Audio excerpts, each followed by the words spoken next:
Hello everyone, this is Dirk Swart. If there's one thing that I'm really passionate about, it's helping people to have more fulfilling relationships, whether that relationship be with God, with your loved ones, with yourself, very importantly.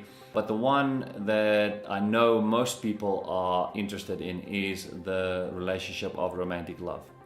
And if you look at the world, you can see that the whole world is obsessed with this. And even though I believe it's a very, very, very important relationship, I do not believe that it's the most important relationship, but I'm going to start there because I know that's what you're interested in. I really believe that if this is part of your dream, everyone is looking for love. Everyone is looking, in fact, for intimacy.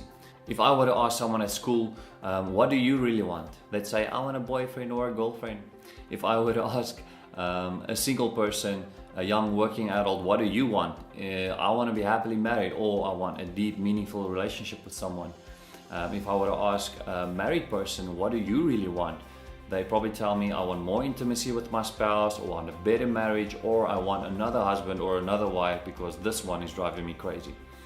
And so everyone is obsessed and everyone is looking for romantic love. Everyone is looking for intimacy. And I really believe that's possible. As much as we're not seeing that in the world, we can see relationships and marriages really struggle.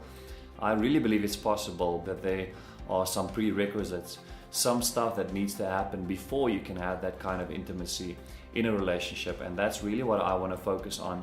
One of these areas that I believe that you should get proper control over before you step into a relationship or into a marriage is the one of your own sexuality.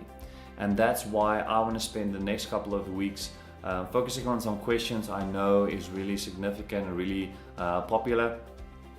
There's one specific question that always comes up, especially among young people, and I think that's something that's very important to establish before you even set foot in a relationship. And that is, how far is too far? So you've met someone, you might be dating this person, and you're asking yourself, okay, how far can I go with this person before I do anything wrong? And I am obviously taking into consideration that I'm speaking to wise people that wants to do the right thing, that want to live in a pure way, and that would still be the question. So how far can we go? And I want to argue that that's the wrong question to ask. The better question to ask is, how far would you like your future spouse to go with anyone else? That's a whole different standard. You know, I'm a bit of an extremist, but if I really ask myself that question and I answer it honestly, I don't want any other guy to touch my wife. So that is my personal standard. That's why I don't unnecessarily hug people. I don't make out with people around every second corner. I'm preparing myself for an intimate marriage. I'm preparing myself for a fulfilling marriage by not asking how far can I go, how far can I push this, how far can I keep myself away is the better question to ask. The important thing to realize is that you will have a story to tell.